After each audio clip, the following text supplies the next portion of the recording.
오늘 우리가 함께 묵상할 하나님의 말씀은 호세아 9장입니다. 말씀 봉독은 1절부터 6절까지 하겠습니다.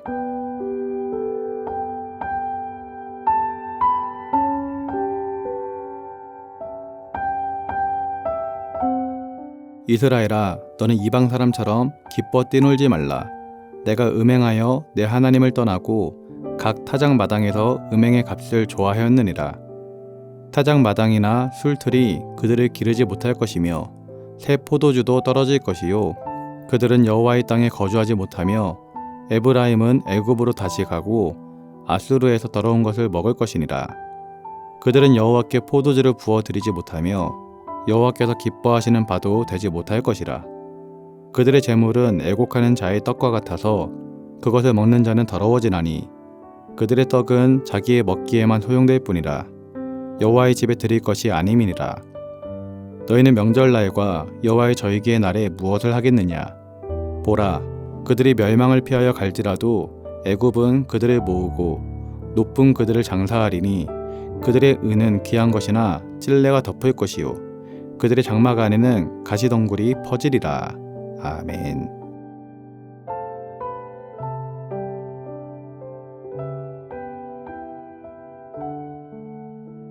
오늘 본문 1절은 이렇게 시작됩니다. 이스라엘아, 너는 이방인처럼 기뻐 뛰놀지 말라. 하나님께서는 이스라엘 민족에게 기뻐 뛰놀지 말라라고 하였습니다. 왜 이렇게 말씀을 하셨을까요? 그들은 과거 풍요로울 때가 있었습니다. 타작 마당에서 수확이 있고 그 풍요로움 때문에 잔치가 벌어지기도 하였던 것이죠. 그러나 하나님은 그 기쁨을 멈추라고 하였습니다. 왜냐하면 그 기쁨은 진정한 기쁨이 아니라 우상을 숨기며 누렸던 거짓된 쾌락이었기 때문이었습니다. 그래서 하나님께서는 1절 후반부에 내가 음행하여 내 하나님을 떠나 각 타작 마당에서 음행의 값을 좋아하였느니라 라고 말하였던 것입니다. 이스라엘 민족들은 바알에게 풍요를 구하며 타작 마당에서 우상에게 절을 했습니다. 그들은 바알이 농경의 신이라고 믿었으며 바알이 비를 주고 곡식을 자라게 한다라고 믿었습니다. 이처럼 이스라엘 민족은 하나님을 등지고 바알을 의지하였습니다. 이것은 영적인 간음, 곧 신앙의 배신이었습니다. 마치 결혼한 사람이 배우자를 떠나 다른 이와 사귀며 즐거워하는 것과 같은 죄의 모습이었던 것이죠. 이어지는 2절 말씀은 흉년에 관한 이야기입니다. 이스라엘 백성은 농사를 지었지만 수확이 거의 없었습니다. 각종 재해로 농작물의 생육이 저하되었고 기대했던 풍성한 추수는커녕 자기들이 먹을 것도 부족한 그런 형편이 되어버렸던 것입니다. 그동안 풍요를 추구하며 우상을 섬긴 결과는 풍요하는 정반대인 흉작이었던 것입니다. 이처럼 이스라엘은 농사를 완전히 망쳤습니다. 이것은 단순한 자연재해가 아니라 하나님의 징계였습니다. 하나님의 백성이 하나님을 따르지 않고 우상 숭배를 하니 하나님께서 징벌을 내리셨던 것이죠. 그런데 본문은 3절이 들어서면서 주제를 급격하게 바꾸고 있습니다. 이제 이야기는 포로 생활로 이어지게 됩니다. 3절 말씀인데요. 그들은 여호와의 땅에 거주하지 못하며 에브라임은 애굽으로 다시 가고 아수르에서 더러운 것을 먹으리라. 여기서 애굽으로 다시 간다라는 말은 실제 지리적 귀환이 아니라 옛날의 노예 생활의 처지로 다시 돌아간다라는 뜻입니다. 이처럼 흉년을 이야기하다가 갑자기 포로 생활을 이야기하는 것은 갑작스러워 보이지만 사실 성경적으로 보면 매우 일관적인 흐름입니다. 이처럼 흉년을 이야기하다가 갑자기 포로 생활을 이야기를 하는 것은 갑작스러워 보이지만 사실 성경적으로 보면 매우 일관된 흐름입니다. 신명기 28장을 보면 이스라엘 민족이 하나님과의 언약을 지키지 않았을 때 그들에게 임하는 저주들이 나열되어 있습니다. 그런데 항상 따라오는 순서가 있었습니다. 먼저 흉년이 오고 그 다음은 포로로 끌려가는 것입니다. 신명기 28장 38절에는 내가 많은 종자를 뿌릴지라도 메뚜기가 먹음으로 거둘 것이 적을 것이며 라고 나와 있습니다. 그 땅에 흉년이 든다라는 이야기죠. 그리고 이어지는 41절을 보면 내가 자녀를 낳을지라도 그들이 포로가 될 것이다 라고 말씀하고 있습니다. 이처럼 이스라엘 백성은 하나님을 떠나 바알을 숭배했고 그 결과로 흉년과 포로의 심판을 받았습니다. 신명기에서도 그러했고 오늘 본문에서도 똑같이 그러했던 것입니다. 사랑하는 성도 여러분, 오늘 우리는 이 본문을 통해서 두 가지의 단어를 기억해야 됩니다. 바로 흉년과 포로입니다. 룻기에 나오는 나오미의 가정도 흉년을 피해서 모압으로 이주했지만 그곳에서 남편과 두 아들을 잃는 죽음의 포로가 되었습니다. 이 죽음 또한 단순한 자연의 흐름이 아니라 하나님의 징계 중에 하나였던 것이죠.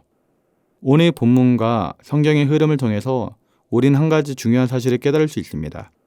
흉년은 하나님의 경고이고 회개하지 않으면 그 결과 포로됨으로 이어진다라는 것입니다. 그런데 많은 경우 사람들이 이 경고를 무시합니다. 흉년이 찾아왔을 때 돌아서지 못하고 결국은 영원한 어둠으로 끌려가는 것입니다. 나오미의 남편 엘리멜렉과 아들들처럼, 그리고 오늘 본문의 북이스라엘 백성들처럼 말입니다. 오늘날 우리는 과연 어떨까요? 현대사회는 물질적으로는 굉장히 풍요롭습니다. 나라에서 많은 것을 보조해주고 국가 시스템이 기본적인 삶을 유지시켜줍니다. 하지만 그렇다고 우리가 진정한 풍년의 삶을 살고 있다고 말할 수 있을까요? 우리는 우리의 육신적인 삶뿐만 아니라 우리의 영을 살펴보아야 될 줄 믿습니다. 여러분, 우리의 영혼은 어떻습니까? 우리의 영혼에 흉년이 든 건 없는지 살펴보아야 하는 것입니다. 찬양의 기쁨이 사라지고 예배에 감격이 없으며 말씀 앞에서 냉담해져 있지는 않은지 돌아봐야 하는 것이죠. 혹시라도 하나님을 향한 열심, 사랑, 감격이 메말라 있다라면 그것은 분명한 영적 흉년입니다. 흉년은 하나님께서 주시는 회개의 기회라고 볼 수 있습니다. 그때 돌아서지 않으면 흉년은 오늘 말씀처럼 곧 포로로 이어집니다. 지금 우리가 해야 할 일은 영적으로 더 무너지기 전에, 더 늦기 전에 하나님께 돌아가야 하는 것이죠. 사랑하는 성도 여러분, 흉년이 올 때 우리는 하나님께로 돌아가야 합니다. 그분 앞에 회개해야 하는 것입니다. 우리에게 다가오는 흉년은 하나님의 진노가 아니라 우리를 회복시키시기 위한 하나님의 사랑의 메시지라고 볼 수 있습니다.